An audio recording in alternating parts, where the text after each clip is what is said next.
pagi sedulur Indonesia yang berbahagia. Pagi hari ini saya ingin sedikit memberikan pencerahan tentang apa yang dihebohkan selama ini terkait Undang-Undang Omnibus Law. Kita sangat prihatin di dalam 4 hari ini demo yang sebenarnya berlangsung dengan tertib, tetapi pada hari Kamis kemarin berujung pada kericuhan, keributan, dan pembakaran fasilitas umum yang terjadi di berbagai titik di seluruh Indonesia. Seluruh Indonesia yang sangat berbahagia, apa sih sebenarnya Omnibus Law ini sehingga kita meributkan hingga kita saling berkonflik dan merugikan para pihak, termasuk pembakaran fasilitas umum. Omnibus Law ini sebenarnya merupakan yaitu undang-undang sapu jagat, undang-undang yang merangkum berbagai aturan perundang-undangan yang selama ini dinilai tumpang tindih dan saling bertabrakan. Maka keinginan pemerintah Presiden Jokowi, undang-undang yang saling bertabrakan, yang saling tumpang tindih ini diintegrasikan di dalam satu wadah, yaitu Undang-Undang Sapu Jagat atau Undang-Undang Omnibus Law. Nah, di dalam undang-undang ini merangkum banyak sekali berbagai aturan, yaitu kurang lebih 79 undang-undang yang di dalamnya terdiri dari 1244 pasal.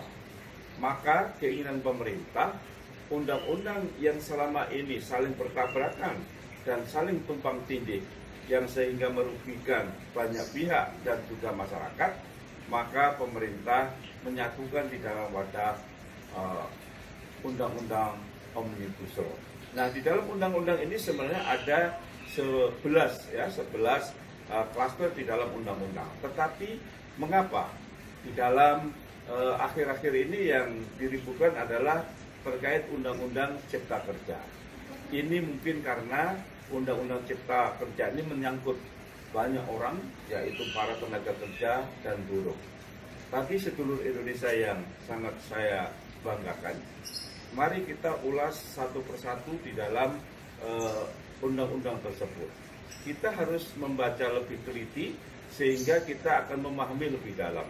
Jangan sampai kita belum membaca, kemudian ada hoax yang disebarkan melalui media sehingga kita mudah terpancing dan terprovokasi. Nah, ada beberapa isu ya yang di situ merugikan masyarakat, terutama kaum buruh.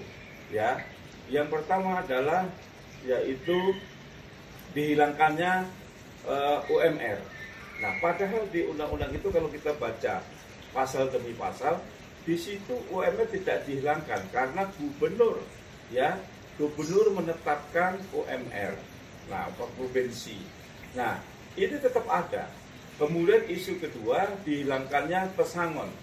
Nah, coba kalau kita lihat secara teliti, tidak ada menghilangkan pesangon, tetapi disempurnakan. Selama ini di dalam Undang-Undang Nomor 13 Tahun 2003, di situ bahwa pesangon terhadap pemutusan hubungan kerja diberikan 32 kali gaji. Tetapi coba kita lihat selama ini, Undang-Undang Nomor 13 Tahun 2003 itu tidak bisa dijalankan oleh semua pengusaha atau semua pihak. Nah, hanya sekitar 7% yang bisa menjalankan bahwa pesangon 32 kali. Maka selama ini ada masukan-masukan dari pengusaha, dari kaum buruh, kemudian pemerintah mencari sebuah solusi agar antara pengusaha dan juga buruh ini sama-sama tidak dirugikan.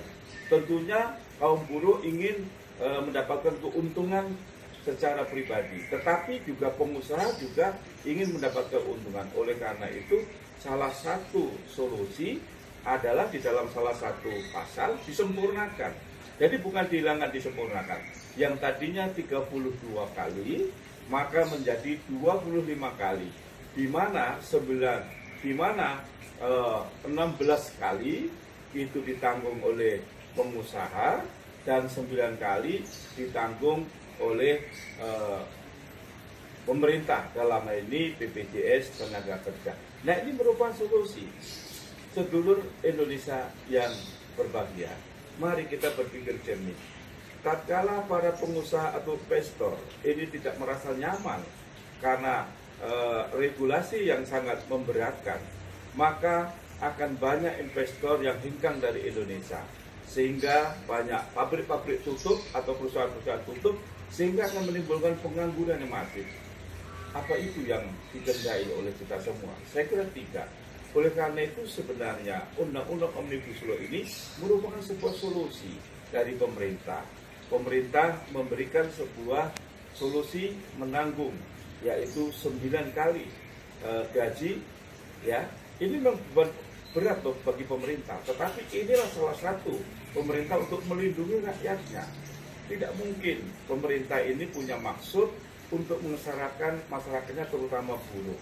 Tapi inilah bagian dari solusi yang bisa diambil di dalam situasi yang sangat sulit ini. Kemudian yang ketiga adalah adanya isu tidak adanya cuti. Nah, coba dibaca secara teliti. Di situ tidak dihilangkan, di situ tetap ada, hanya disempurnakan. Untuk izin bagi kaum perempuan, untuk izin haid pertama tetap ada. Kemudian saat melahirkan tetap ada. Kemudian izin cuti untuk hari-hari raya besar, ya, atau hari besar atau hari raya, ya, agama itu juga tetap ada. Nah, terus di mana letak dari kesalahan Undang-Undang Omnibus Law ini? Ini kesalahannya karena yang pertama mungkin kurang adanya sosialisasi dan mungkin adanya yang memprovokasi bahwa isu dari Undang-Undang Omnibus Law ini diramu sehingga untuk menakut-nakuti para buruh dan juga masyarakat agar buruh dan masyarakat bergerak. Mari kita berpikir secara jernih para sedulur Indonesia. Bahkan kalau kita lihat secara jernih, di dalam Undang-Undang Omnibus Law itu banyak, yaitu keuntungan-keuntungan, ya, termasuk ya yang dulu diributkan terkait dengan perizinan. Dengan adanya Undang-Undang Omnibus Law ini, UKM ya akan tumbuh dan berkembang karena perizinannya dipermudah, kemudian UKM mudah, ya, persyaratannya mudah sehingga banyak UKM yang berkembang. Kemudian juga di dalam sisi pemodalan juga pemerintah memberikan sebuah prioritas, ya, prioritas terhadap yaitu UMKM yang berkembang. Kemudian juga birokrasi yang tidak rumit. Nah, ini akan diintegrasikan melalui data tunggal, yaitu data dari BPS. Kemudian lebih kolaboratif. Nah, ini juga merupakan salah satu solusi dari pemerintah, ya, agar UKM ini berkembang. Dengan adanya UKM yang berkembang, maka akan menyerap tenaga kerja, di mana selama ini sedulur Indonesia bahwa pencari kerja setiap tahun kurang lebih 3.500.000. Nah, ini merupakan sebuah beban berat bagi pemerintah. Maka pemerintah mencari solusi, membuat sebuah integrasi Undang-Undang Omnibus Law ini agar UKM ini bisa berkembang. Nah, jika ada pasal-pasal di setiap klaster, ya, termasuk di pendidikan, lingkungan hidup dan lain-lain, ada yang memang dirasa merugikan, maka ada mekanismenya, ya, tidak melalui demo-demo mengerahkan masa kemudian anarkis, merusak, ya, tapi bisa yaitu melalui uji materi di MK. Nah, sebenarnya Undang-Undang Omnibus Law ini sebenarnya belum menjadi undang-undang karena tahapannya baru disetujui oleh DPR. ini ada tahapannya. Paling lambat 30 hari ya, sesuai dengan undang-undang terkait dengan peraturan, bahwa jika sampai 30 hari Presiden tidak menandatangani, dianggap sah ya rancangan undang-undang ini menjadi undang-undang. Dan jika di dalam kurun waktu 7 hari, 10 hari atau 15 hari Presiden menandatangani dan diundangkan di dalam lembaran negara, itu sah. Nah, satu-satunya jalan, karena ini sudah disetujui menjadi salah satu undang-undang, maka tadi kalau sudah disahkan ataupun setelah lewat 30 hari, maka bisa diuji materi melalui MK. Atau jika berkenan, Presiden bisa mengeluarkan namanya Perpu, peraturan pemerintah pengganti undang-undang. Nah, ini sebagai solusi. Nah, mari sedulur Indonesia, baik sedulur buruh dan juga mahasiswa, mari para pemimpin buruh berkumpul, datang menghadap ke pemerintah atau dalam ini Presiden untuk yaitu melakukan ajuan untuk Perpu atau ke MK untuk mengajukan uji materi. Nah, ini saya kira salah satu langkah yang memang secara konstitusional ya. Mari, saat ini bangsa Indonesia sedang menghadapi yaitu wabah atau musibah pandemi COVID-19. Mari jangan ciptakan klaster baru. Bisa dibayangkan akan semakin sulit kita di dalam menghadapi cobaan ini jika klaster-klaster baru timbul dalam pasca yaitu demo-demo yang beberapa hari lalu. Maka mari sedulur Indonesia kita berpikir jernih, marilah kita baca satu persatu ya.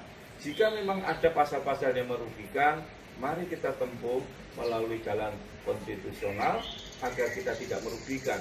Bayangkan jika kerusakan-kerusakan di mana-mana yang akan dirugikan kita sendiri sebagai bangsa Indonesia, dan pemerintah akan semakin berat bebannya. Oleh karena itu, di masa pandemi ini, mari kita bersikap sabar, kita juga harus cerdas, ya, secara intelektual, jangan mudah kita dihasut. Siapa yang akan diuntungkan di dalam kerusuhan-kerusuhan seperti ini? Mungkin ada pihak-pihak yang ingin cepat berkuasa. Nah, namun tempuhlah dengan jalan-jalan konstitusional, karena pemerintahan saat ini adalah pemerintahan yang sah, yang memang dilindungi oleh hukum. Oleh karena itu, sedulur Indonesia yang berbahagia, mari kita bersama-sama menjaga ketertiban, keamanan, persatuan, dan persatuan. Kita ngopi dulu. Nah, ini merupakan ramuan untuk meningkatkan imunitas tubuh agar kita tidak mudah kena virus corona. Sedulur Indonesia, saya kira sedikit tulisan dari saya, Profesor Dr. Paimar Raharjo. Terima kasih, selamat pagi, dan salam semangat. Jangan lupa pakai masker. Selamat pagi dan semangat.